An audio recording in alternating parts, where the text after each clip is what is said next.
Hello, good evening to all. My name is Sukanya and I welcome you all on my channel.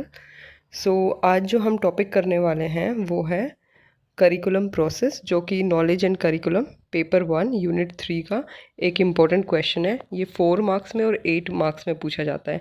Last year ये 4 marks में आया था।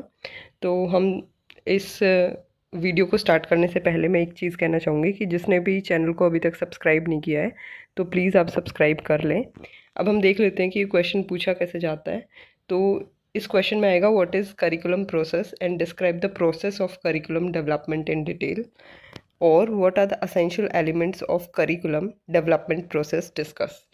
तो हम देखते हैं इसमें क्या लिखना है। इंट्रोडक्शन पहले हम लिखेंगे। तो करिकुलम प्रोसेस जो है वो एक सिस्टमेटिक और ऑर्गेनाइज्ड वे है जिसमें हम देखते हैं कि क्या पढ़ाया जाएगा, कौन पढ़ाएगा और कैसे उस चीज़ को पढ़ाया जाएगा।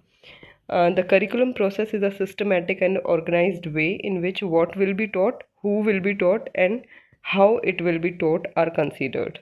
तो ये जो तीनों ही कंपोनेंट्स हैं ये एक दूसरे के साथ इंटरेक्ट करते हैं और एक दूसरे को अफेक्ट करते हैं।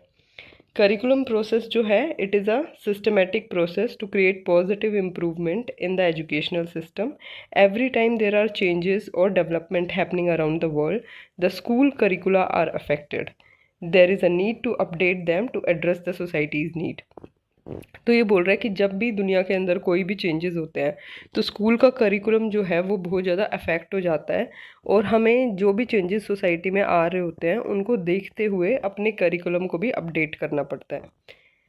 अब हम देख लेते हैं कि करिकुलम की जो प्रोसेस है उसमें कौन से 4 स्टेप्स हैं। तो पहला है situational analysis, second is goals and objectives, third is selection of learning experiences, fourth is organisation structure और सीक्वेंसिंग ऑफ कंटेंट।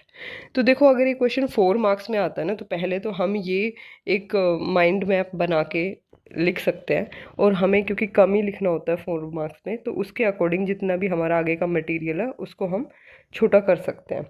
तो सिचुएशनल एनालिसिस में हम क्या देखते हैं कि हम जो है फैक्ट्स और फिगर्स को देखते हैं किसी भी करिकुलम को बनाने से पहले। और फैक्ट्स और फिगर्स हमें कैसे पता चलेंगे, मतलब क्या नए चेंजेस हमें करने हैं करिकुलम में, क्या प्रॉब्लम्स हैं, क्या डिफ़िकल्टीज़ हैं, क्या इम्प्रूवमेंट हमें लेके आना है। तो ये सब चीज़ें जानने के लिए हमें पहले एक सर्वे करवाना होता है। तो इसमें यही लिखा हुआ है some important facts and figures must be established first before developing the curriculum and this is done through baseline surveys. The infrastructure at school, statistics and activities of the school, existing school and existing curriculum they are listed. तो हम उन सब चीज़ों की एक list बना लेते हैं कि क्या क्या स्कूल में एक्टिविटीज़ होती हैं, क्या स्कूल का इंफ्रास्ट्रक्चर है, क्या प्रॉब्लम है, क्या हमें करिकुलम में डालना है। अब हम देखते हैं सिचुएशनल एनालिसिस में क्या होता है कि पहले हम किसी भी प्रॉब्लम को, किसी भी टास्क को आइडेंटिफाई करते हैं कि ठीक है भाई ये वाली एक प्रॉब्लम है। फिर हम देखते हैं कि इस प्रॉब्लम के पॉसिबल सॉल्यूशंस क्या हो सकते हैं। फिर हम देखते हैं कि डिफ़िकल्टीज़ क्या आ रही हैं उस सॉल्यूशन को इम्प्लीमेंट करने में। फिर हम देखते हैं कहाँ कहाँ जो है चेंजेस पॉसिबल नहीं है, कहाँ कहाँ रेजिस्टेंस हो रही है, कहाँ कहाँ उस करिकुलम में चेंजेस पॉसिबल नहीं है। फिर हम उन रिसोर्सेज के लिए जो हमें चेंज करने हैं उनके लिए हम रिसोर्स क्या क्या चाहिए उसके लिए प्लान करते हैं। और फिर हम ऑर्गेनाइजेशनल चेंजेस जो हैं वो रिक्वायरमेंट होती है उनकी। अब हम दूसरी चीज़ देख लेते हैं एम्स, गोल्स और ऑब्जेक्टिव्स क्या होते हैं करिकुलम प्रोसेस के। तो किसी भी करिकुलम को बनाने से पहले, मतलब हमें टास्क, जब हमने प्रॉब्लम को आइडेंटिफाई कर लिया उसके बाद हम एम्स और गोल्स डिसाइड करते हैं उस करिकुलम के। एम्स और गोल्स में क्या होता है कि हम ये देखते हैं कि इस करिकुलम को जब इम्प्लीमेंट किया जाएगा, जब बच्चा ये सब चीज़ें पढ़ेगा तो उसके बिहेवियर में क्या चेंज आते हैं, जो वो चेंज जो हम लोग देखना चाह रहे हैं उसको हम एम्स और गोल्स में पहले ही सेट कर देते हैं। So the objectives should be according to the, और ऑब्जेक्टिव्स होने कैसे चाहिए, जो भी करिकुलम हम बना रहे हैं कैसे ऑब्जेक्टिव्स हमें सेट करने हैं कि क्या बिहेवियर में चेंज हो। तो जिन बच्चों को हम देख रहे हैं, जिनकी जो एज है, उनका जो इंटरेस्ट है, इन सब चीज़ों को देख के हमें ऑब्जेक्टिव्स को डिसाइड करना चाहिए। तो हम पहली चीज़ देखते हैं ऑब्जेक्टिव्स किसके अकॉर्डिंग होनी चाहिए। पहला तो स्टूडेंट की नीड्स के अकॉर्डिंग होने चाहिए, दूसरा है सोसाइटी की नीड्स के अकॉर्डिंग होनी चाहिए, थर्ड है कि नेशनल एजुकेशन पॉलिसी में जो चीज़ें डाली गई हैं करिकुलम वैसा होना चाहिए, उन सब एम्स ऑब्जेक्टिव्स को वो फुलफ़िल करें। Then the next point is it should cover overall developmental aspects, मतलब बच्चे की उसमें ओवरऑल डेवलपमेंट हो, ऐसे ऑब्जेक्टिव्स हमें सेट करने चाहिए।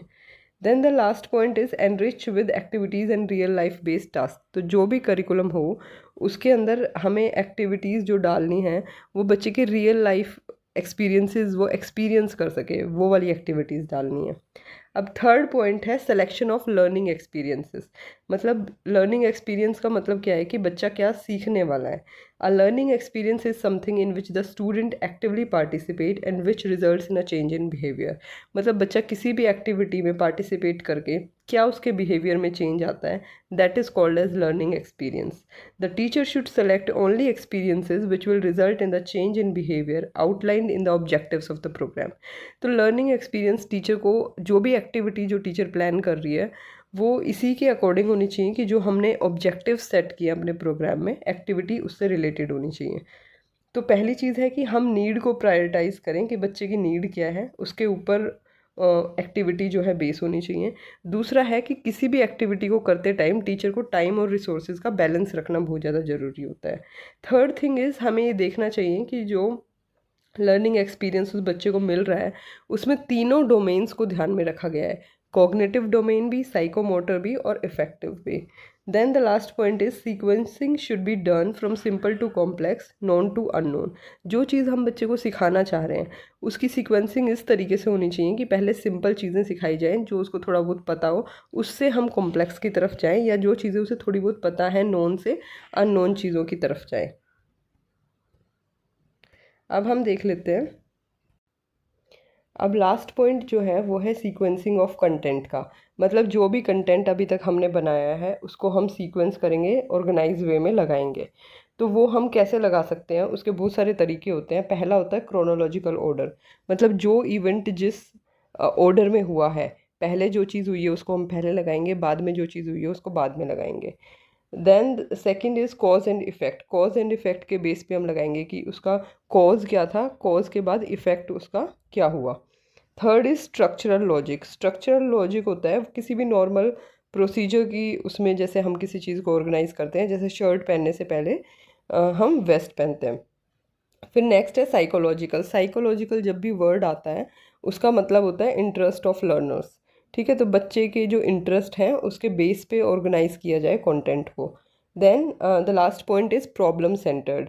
मतलब प्रॉब्लम को ध्यान में रखते हुए हम उस कंटेंट को ऑर्गेनाइज करेंगे। Then the last and final point is evaluation. तो किसी भी चीज़ को जब हम बना लेते हैं तो उसका लास्ट में क्या होता है, इवेल्युएशन होता है। उसमें हम देखते हैं कि कितना सक्सेस रहा, कितना फेलियर रहा। So the final phase in the curriculum process is coming to conclusions about the success or failure. It shows how well the children have learned, how objectives were achieved. तो evaluation जो होता है curriculum का हम last में करते हैं, हम देखते हैं कि कितना जो हमने जो करिकुलम सेट किया है उस वो हमारा सक्सेस है या फेलियर है, कितना हम अपने ऑब्जेक्टिव्स को अचीव करने में कामयाब रहे। तो इस वीडियो में इतना ही है। अगर आपने वीडियो लास्ट तक देख लिया है तो प्लीज़ लाइक करें और शेयर करें।